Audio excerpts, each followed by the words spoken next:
नमस्कार। कुंडली कंसल्ट में एक बार फिर आप सबका स्वागत है। कुछ महीनों पहले मैंने एक वीडियो बनाया था जिसमें मैंने ये समझाने की कोशिश की थी कि जो अक्सर सुनने में आता है कि हमारे हॉरोस्कोप में उच्च का ग्रह या नीच का ग्रह, उसका क्या प्रभाव होता है। काफी गलत मान्यताएं हैं जो समय के साथ साथ बनी हुई है। जैसे एक मान्यता यह है कि उच्च का अगर कोई ग्रह है तो वो अच्छा ही करेगा, या नीच का ग्रह है तो बुरा ही करेगा, जो ऐसा नहीं। जिन लोगों ने मेरा वो उच्च और नीच ग्रह के संबंध में वो वीडियो नहीं देखा है, उनसे निवेदन करूंगा कि अवश्य ही मेरे YouTube चैनल में जाके वो वीडियो जरूर देखें। उसमें आपको सही सही जानकारी मिलेगी, या सही सही समझाने की मैंने कोशिश की कि उच्च और नीच ग्रह का प्रभाव क्या होता है।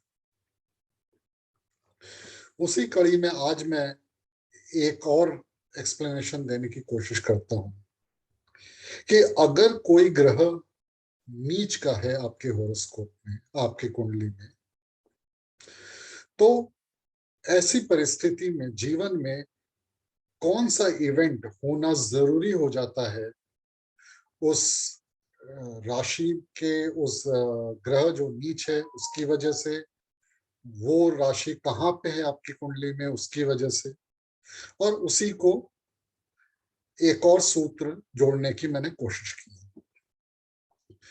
और ये सूत्र मैंने कहीं से नहीं बल्कि हमारे रामायण से लिए। जो मेरे वीडियोस रेगुलरली देखते हैं उन्हें पता होगा, मैंने कई बार ये कहा है कि हमारे जो ग्रंथ है, जैसे रामायण हुआ, महाभारत हुआ, कहने के तो एक कहानी है, एक ग्रंथ है, मगर इसमें भी बहुत सारे सूत्र एस्ट्रोलॉजी के, ज्योतिष के छुपे हुए हैं, जिनको अगर हम डिकोड करते हैं तो सही माने में उनका अर्थ हम काफी ज्योतिष ज्ञान से निकाल सकते हैं, और कई बार काफी रेमेडीज भी उसमें से। रामायण में, जिन्होंने रामायण पढ़ी है, जिनको अच्छी तरह रामायण की जानकारी है, उन्हें पता होगा कि जब प्रभु प्रभु राम और सीता वापस अयोध्या आए रावण को पराजित करके, तो एक दिन उनके दरबार में सीता जी ने हनुमान जी को एक माला दिया, पर्ल का माला, की माला दी। तो हनुमान जी ने जो है उसको तोड़ दिया, और हर एक बीड को, जो उसमें से हर एक मोती है उसमें कुछ ढूंढ रहे थे। तो वहां पे जितने राज्यसभा में जितने भी लोग थे, उनको ये बहुत क्रोध हुआ, उनको आश्चर्य भी हुआ कि सीता माता ने हनुमान जी को सप्रेम जो एक मोती की माला दी है, उसको हनुमान जी तोड़ के बिखेर के फेंक दे। तो किसी ने पूछा कि भाई ये आप क्यों कर रहे हैं? तो हनुमान जी ने जवाब दिया कि मैं हर मोती में अपने प्रभु श्री राम को ढूंढ रहा हूं, और जिसमें प्रभु श्री राम नहीं है वो मोती मेरे किस काम। इस पर फिर जनता वहां पे जो थी सभा में, वो और भी ज्यादा क्रोधित हो गई, और उनमें से एक ने कहा कि हनुमान जी, जिसमें प्रभु राम नहीं है उसको आप फेंक दे रहे हैं, तो आपके शरीर में क्या प्रभु राम है? अगर नहीं है तो फिर आपको भी अपना शरीर ये नष्ट कर देना चाहिए। ये सुनकर एक्सक्यूज मी, प्रभु राम ने, हनुमान जी ने प्रभु राम से प्रणाम किया, और अपने हृदय को, अपने चेस्ट को, अपनी छाती को चीर डाला, और उसमें प्रभु राम और सीता माता विराजमान की छवि सबको दिखाई दी। ये है कहानी, जो रामायण की काफी प्रसिद्ध कहानी है, रामायण में से। और आपने बहुत सारे मंदिरों में इसलिए देखा होगा कि हनुमान जी या तो अपना वक्ष पर चीर रहे हैं, उसके बीच में हृदय के स्थान पे राम और सीता जी की मूर्ति है, या उनके वक्ष तल में ऐसे ही राम और सीता जी को दिखाया। अब इसी कहानी को थोड़ा सा आगे लेके जाते हैं।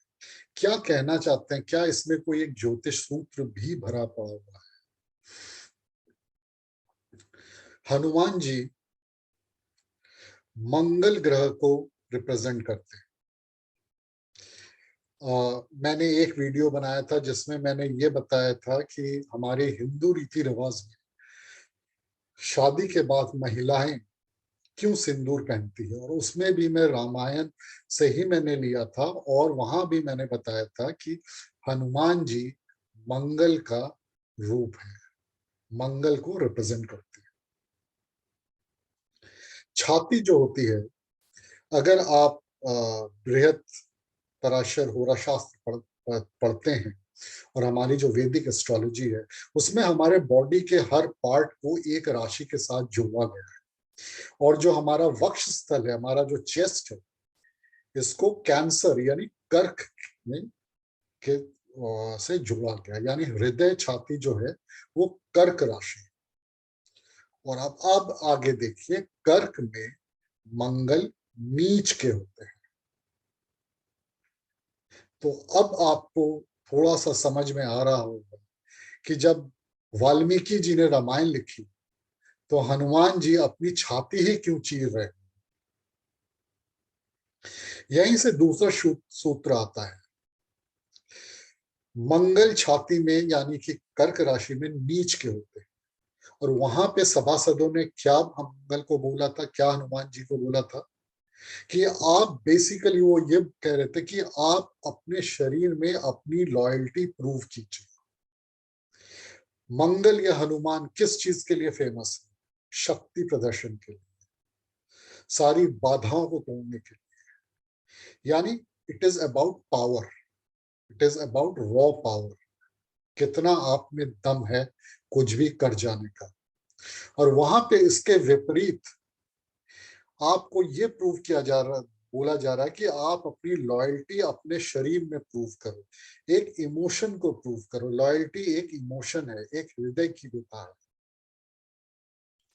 कर्क राशि चंद्रमा का घर है, वहां पे इमोशंस है, चंद्र इमोशन का कारक है, और इसीलिए मंगल वहां पे नीच का होता है, क्योंकि मंगल में कोई इमोशन नहीं। और नीच के स्थान में मंगल को ये बोला जा रहा है कि आप ये प्रूव करो कि आप में इमोशन भी है। इन सब को जोड़ते हुए जहां भी जो भी ग्रह आपके कुंडली में नीच का है, उस ग्रह में, उस राशि में दुनिया या उस राशि से कंसर्न जो भी लोग हैं, उनको आपको जीवन में कम से कम एक बार जरूर प्रूव करना होता है कि आप वो चीज भी कर सकते हैं जिन पे उनको लगता है कि आप ये नहीं कर सकते हैं, या आप इसमें कंप्लीटली फेल हो। अब ये राशि से आता है, ये ग्रह से आता है, ये कारक तत्व से भी आता है। किस तरह आएगा, काम करेगा, ये तो कुंडली देख के ही समझी जा सकती है, मगर मूलतः आप कह सकते हैं कि कारक तत्व और कहाँ पे है, कौन सा ग्रह है, नीच का है, ये तीन का कॉम्बिनेशन एक इंपॉर्टेंट कॉम्बिनेशन। एक एग्जाम्पल देके समझाने की कोशिश करता हूं। शनि जो है आपके कार्य का, आपके प्रोफेशन का कारक है, आपके काम करने की क्षमता की कारक है। अगर आपका मकर लग्न है तो शनि आपका नीच होता है चौथे घर में। अगर शनि मकर लग्न में नीच का है, यानी कि वो चौथे घर में बैठा हुआ है और शनि नीच का है, तो जीवन में आपको एक बार या तो अपने घर वालों के सामने, क्योंकि घर है, चौथा घर घर होता है, या माता, चौथा घर माता भी होता है, या अपने घर वालों के सामने या अपने माता के सामने एक बार ये जरूर साबित करना होता है कि आप अपने प्रोफेशन में अच्छे हैं, आप प्रोफेशन में गिर जाते हैं, वहां तक चले आते हैं जब जहां तक आपकी माता या आपके घर वालों के आपके कार्य करने की क्षमता पे उनका विश्वास चला जाता है, या किसी कार्य के या प्रोफेशन में ऊंचे जाने की उनकी बिलीफ, उनकी आस्था समाप्त हो जाती है। और वहीं से आपको एक बार फिर अपने माता या अपने घर वालों या दोनों को ये प्रूव करना होता है कि मुझे जो कार्य करना आता है, मेरा जो प्रोफेशन है, उसमें मैं पारंगत हूं।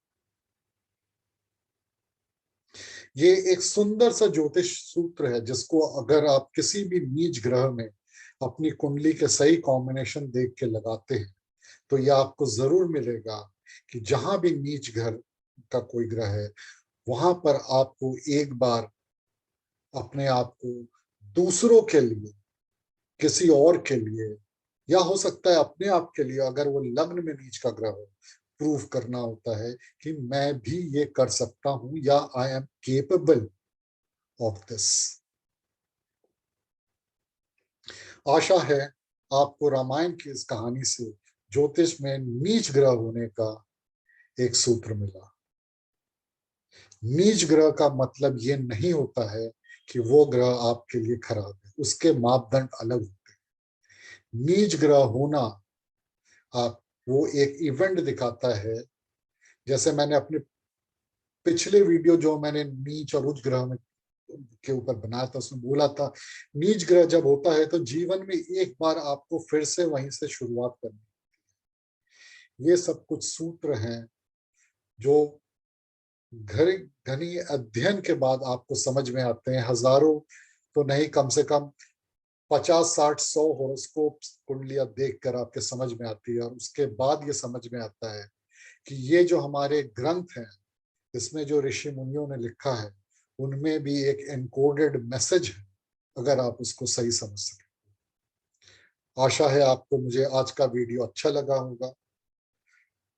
ज्योतिष की सही जानकारी के लिए इस वीडियो को अपने फ्रेंड्स, अपने रिलेटिव्स में शेयर करें, और मेरा यूट्यूब चैनल जरूर सब्सक्राइब करें ताकि आपको नए वीडियोस मिलते रहे। टेलीग्राम में मुझसे जुड़े रहे, जहां पे मैं काफी रेगुलरली ज्योतिष के संबंध में अलग अलग अपडेट्स देता रहता हूं। नमस्कार, धन्यवाद।